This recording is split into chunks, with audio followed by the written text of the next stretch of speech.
Général de brigade Abdraman Tiani délivre un message fort, un message souverainiste, panafricain aux Nigériens et au monde. Le Niger est de retour. On écoute ensemble le discours historique du général Abdraman Tiani. Merci. A'oudhu billahi minash shaitanir rajim. Bismillahir rahmanir rahim. Nigériennes, Nigériens, mes chers compatriotes. Demain, 18 décembre 2024, par la grâce d'Allah subhanahu wa ta'ala, le clément et le miséricordieux, nous célébrerons le 66e anniversaire de la République du Niger. Il est de tradition en cette occasion, qui coïncide avec la fin de l'année, de faire un rappel des principales réalisations accomplies par le gouvernement et d'exposer les perspectives qui s'offrent à nous. Cependant, dans le contexte actuel, marqué par la nouvelle vision dans laquelle notre pays s'est inscrit, depuis la prise du pouvoir le 26 juillet 2023 par le Conseil national pour la sauvegarde de la patrie, je voudrais surtout réfléchir avec vous, mes chers compatriotes, sur l'essence même de notre République, de sa proclamation en 1958 à nos jours. Cette réflexion collective est indispensable pour mieux saisir la complexité de la situation dans laquelle se trouve notre pays en rapport avec les enjeux liés à nos choix politiques actuels. Elle est aussi pour mieux saisir le chemin parcouru dans notre combat patriotique pour la sauvegarde de notre pays et pour le raffermissement de notre volonté de bâtir un Niger nouveau, garantissant un avenir meilleur pour tous ses fils. Nigériennes, Nigériens, mes chers compatriotes, la célébration de l'anniversaire de la proclamation de notre République intervient cette année dans un contexte particulier marqué par l'affirmation par le peuple nigérien de sa souveraineté suite à la prise du pouvoir par les forces de défense et de sécurité regroupées au sein du CNSP. Depuis lors, comme vous le savez, notre pays fait face à une adversité totale, d'un côté de la part de tous les acteurs externes qui voudraient nous voir revenir dans leur giron, et de l'autre, des traîtres internes qui se sont compromis avec les intérêts étrangers et se sont adonnés à l'accaparement frauduleux de nos ressources publiques. Mes chers compatriotes, le moment est certainement venu de vous entretenir solennellement de la stratégie cynique mise en place par nos ennemis pour mettre notre pays à genoux et le soumettre. D'abord, sous le coup de la surprise et de la colère, nos ennemis, comme vous le savez, ont décidé d'un embargo inédit et inhumain contre le peuple nigérien pour donner à leur agression militaire contre notre pays toutes les chances de réussir. La suite des événements est connue de tous. Notre grand peuple, soutenu par ses frères du Burkina et du Mali, a su victorieusement y faire face avec dignité, résilience et détermination. Face à leur échec, au lieu de s'inscrire dans la marche de l'histoire en cours au Sahel, en prenant notamment acte de notre choix politique, nos ennemis nostalgiques de leur position de puissance néocoloniale et déterminés à défendre leurs intérêts, ont élaboré avec la complicité de certains Nigériens et des Africains renégats une nouvelle approche méthodiquement articulée autour des actions suivantes. 1. Une cabale médiatique organisée contre le Niger, ses pays frères ainsi que leurs dirigeants à tous les niveaux. 2. Une approche machiavélique pour saper la cohésion entre les membres du Conseil national pour la sauvegarde de la patrie d'une part et d'autre part entre le CNSP et son gouvernement avec la complicité de certains Nigériens. 3. Une campagne diplomatique auprès de tous les pays et autres institutions sous-régionales, régionales et internationales pour diaboliser et isoler notre pays. 4. Une guerre financière et économique pour étouffer notre pays tout en prenant le soin d'annoncer formellement la levée de l'embargo. 5. Des actions ciblées pour agiter le front social avec la complicité de quelques acteurs politiques et de la société civile. 6. Des démarches pour diviser notre peuple et pousser certaines communautés à se rebeller contre l'autorité de l'État. 7.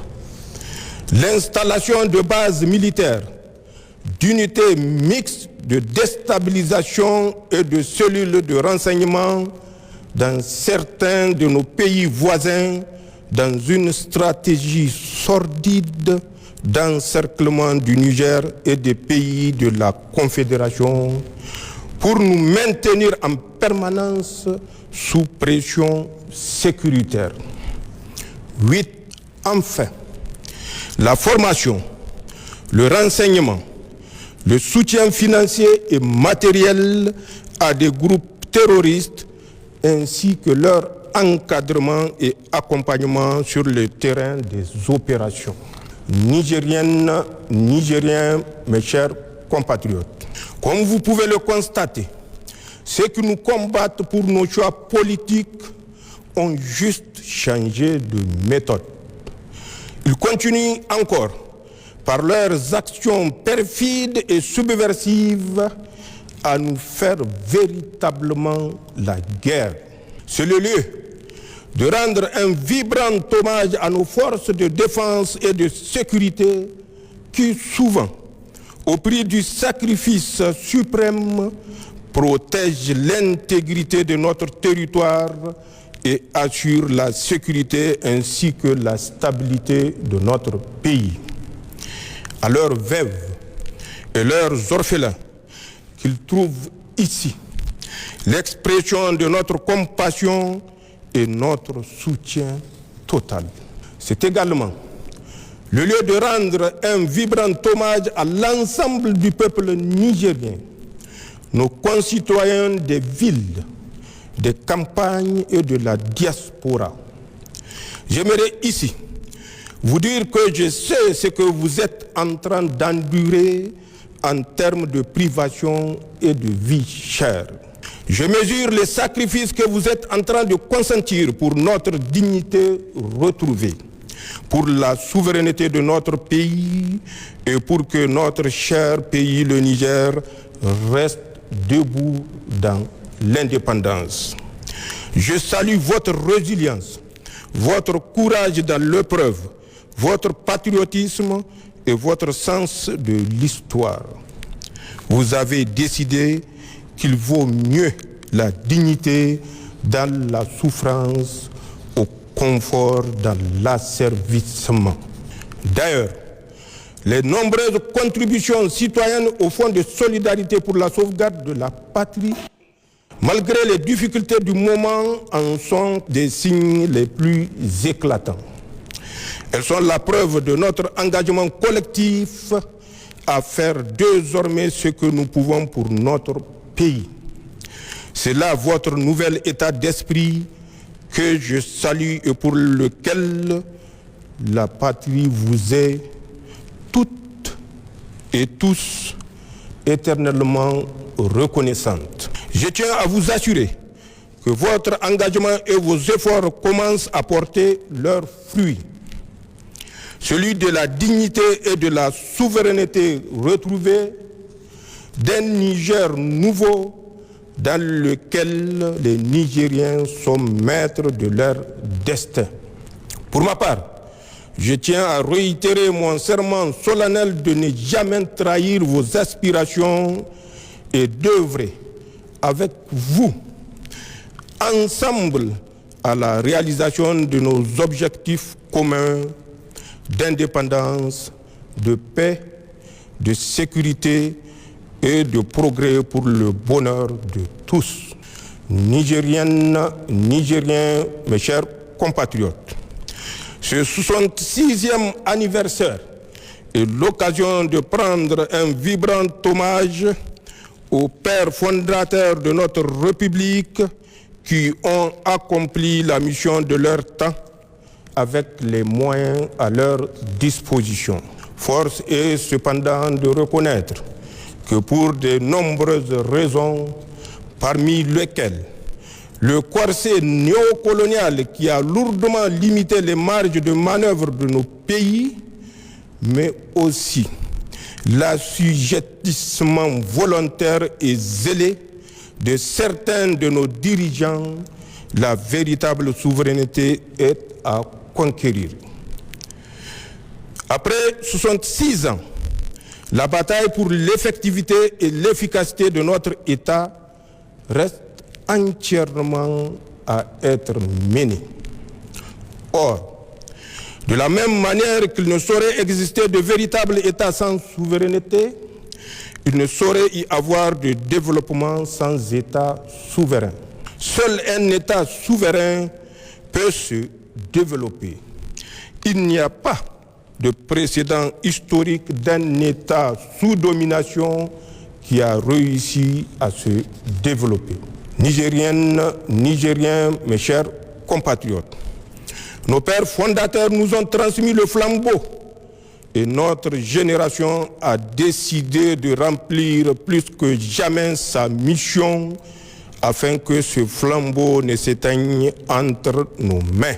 La tâche est colossale, nous le savons tous. Mais sans triomphalisme aucun, nous pouvons déjà nous réjouir de certains accomplissements structurants.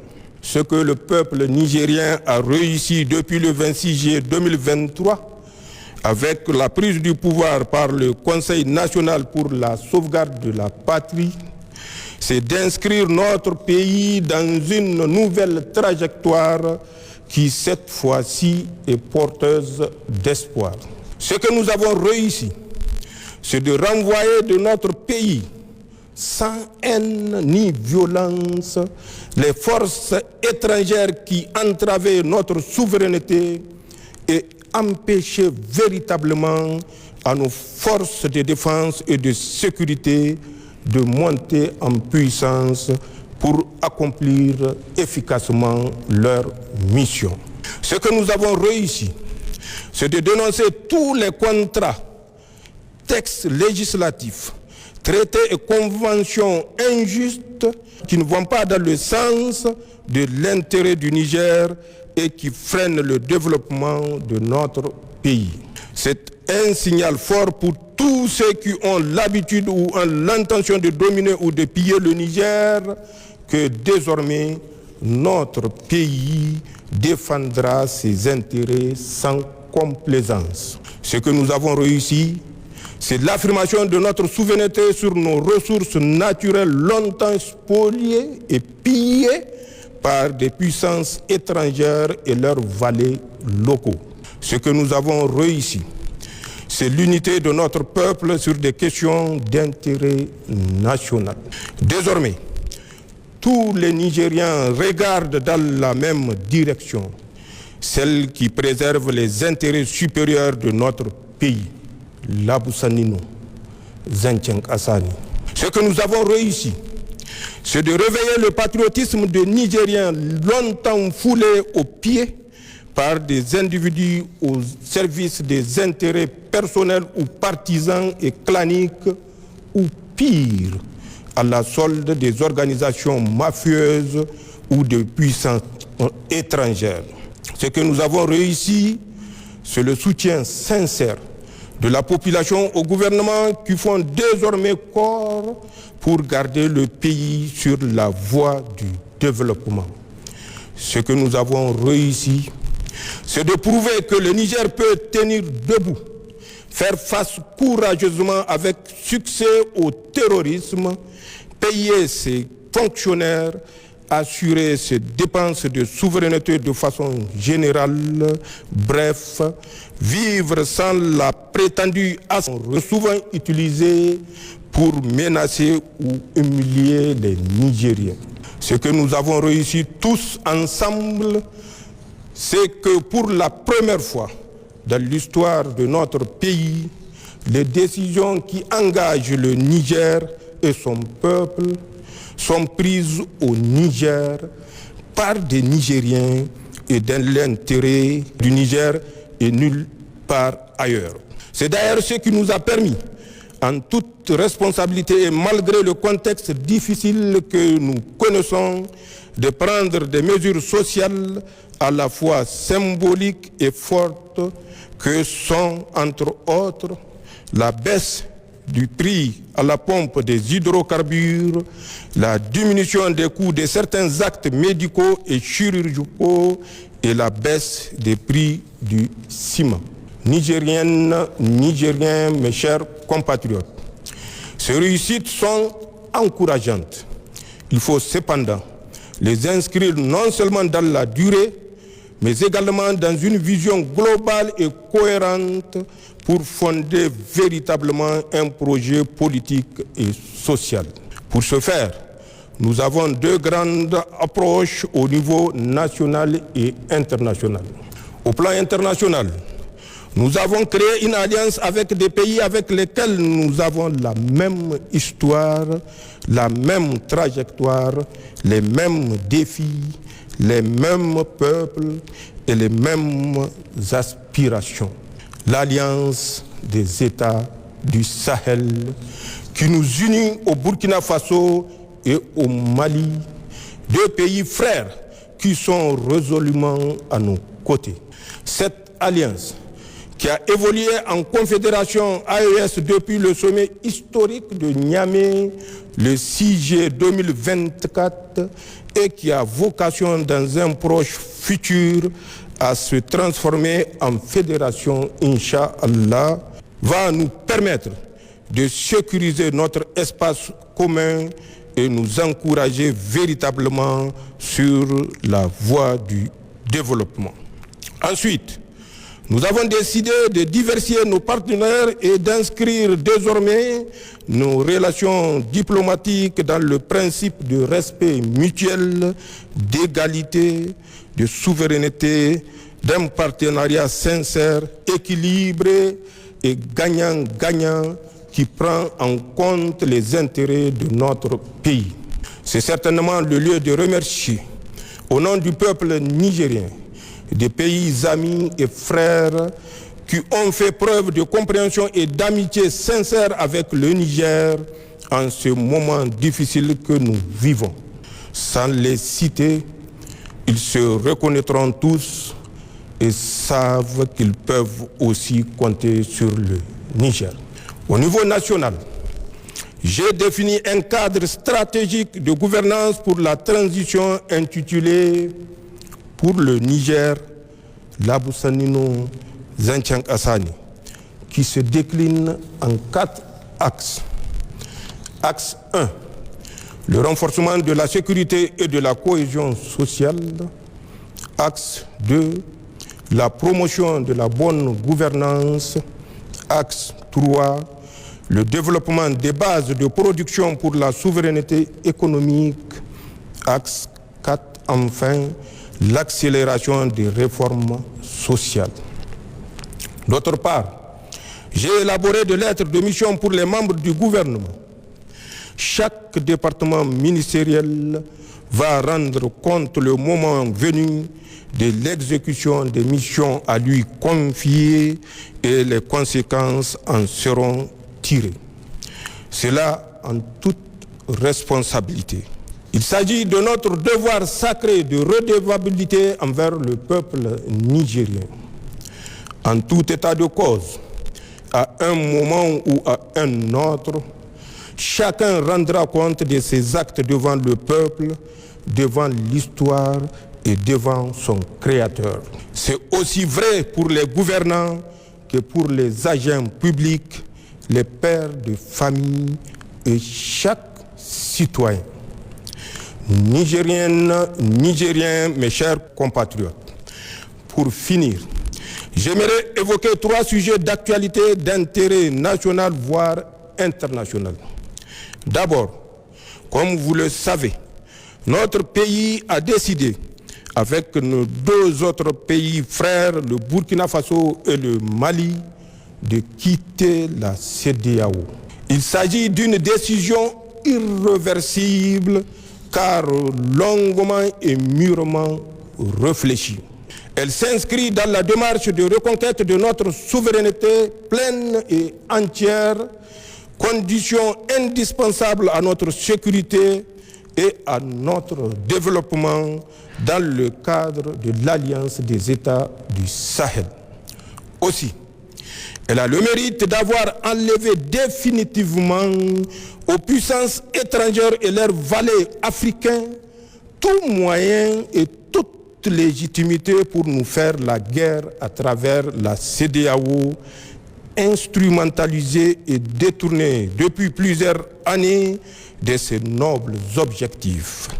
J'aimerais par conséquent rassurer tous les Nigériens et au-delà tous nos concitoyens de la Confédération AES que la sortie de la CEDEAO n'entraînera pas le chaos pour nos pays et leurs nationaux.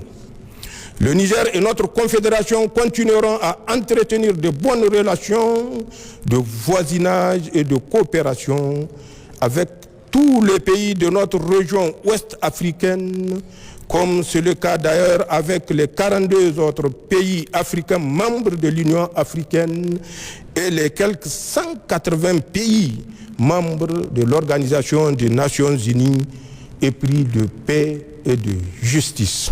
En tout état de cause, je tiens à rassurer nos concitoyens de la Confédération que toutes les dispositions seront prises pour parer à toute éventualité. Le deuxième sujet que je souhaite aborder avec vous, chers compatriotes, a trait à la campagne hivernale.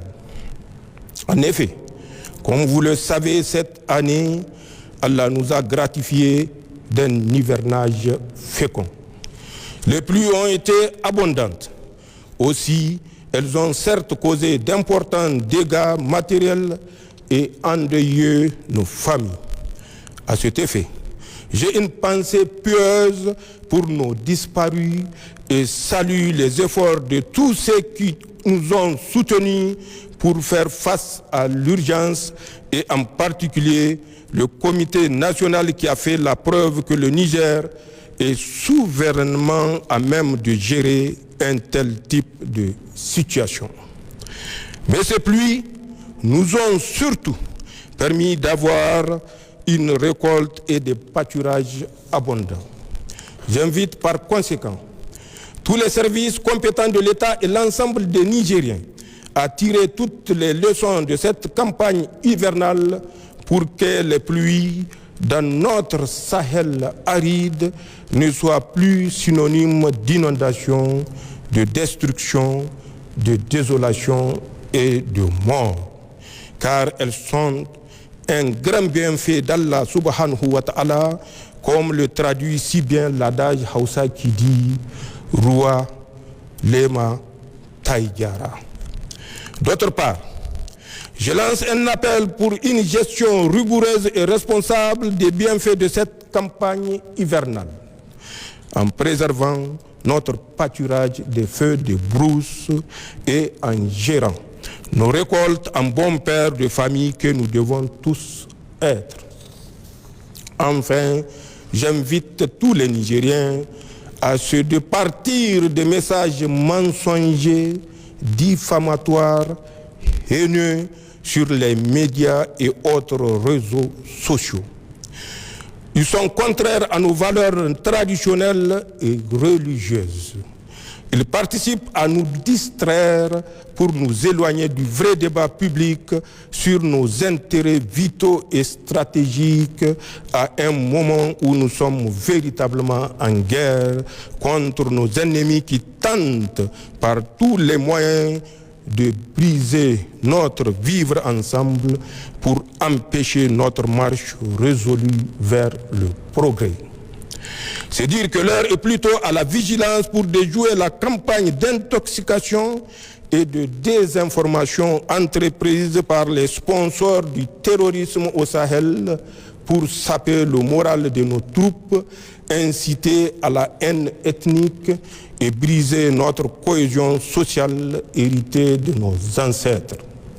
Nigériennes, Nigériens, mes chers compatriotes, au terme de mon allocution, je tiens à rendre un hommage sincère et mérité à tous ceux qui se sont mobilisés et continuent de se mobiliser pour défendre notre dignité et notre souveraineté.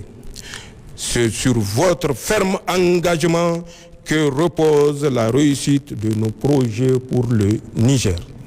Je prie Allah, le Créant et le Miséricordieux, qu'il accorde son paradis éternel à nos frères et sœurs, militaires comme civils, victimes du terrorisme, et souhaite un prompt rétablissement aux blessés. À tous, sachez que votre sacrifice et vos efforts ne seront pas vains. Le Niger est sur la bonne voie, celle du progrès pour tous ses fils. Aussi, j'invite chaque Nigérien à se forger l'intime conviction que le Niger est notre bien commun. Il nous appartient à tous et non pas à une quelconque puissance étrangère ou à une quelconque organisation régionale ou internationale. Il revient par conséquent à nous, Nigériens, et à nul autre individu, pays ou organisation, non seulement de protéger notre pays pour le ICO au niveau des pays prospères, mais également d'en tirer la détermination pour ne céder à aucune menace, aucune injonction, d'où qu'elle vienne. Intégrons donc définitivement que le Niger, terre de nos ancêtres, est éternel et que les difficultés de l'heure sont nécessairement passagères. Leur intrigue, leur sursis en espérant que la Confédération s'effondre dans les mois à venir, ainsi que leur plan satanique de déstabilisation échoueront sans aucun doute, Inch'Allah, face à notre détermination et avec l'aide d'Allah. Enfin, je voudrais, en ce moment où le regard des Nigériens est tourné vers les compétitions de notre lutte traditionnelle, qui est à sa 45e édition, souhaiter une belle Koko Galgagia à tous. Que le meilleur gagne et que les Nigériens fraternisent dans leur diversité culturelle et la sécurité. C'est ainsi que le Niger gagnera. Vive la République, vive le Conseil national pour la sauvegarde de la patrie et son gouvernement, vive le peuple uni et engagé pour sa souveraineté, vive la Confédération Alliance État du Sahel, vive le Niger,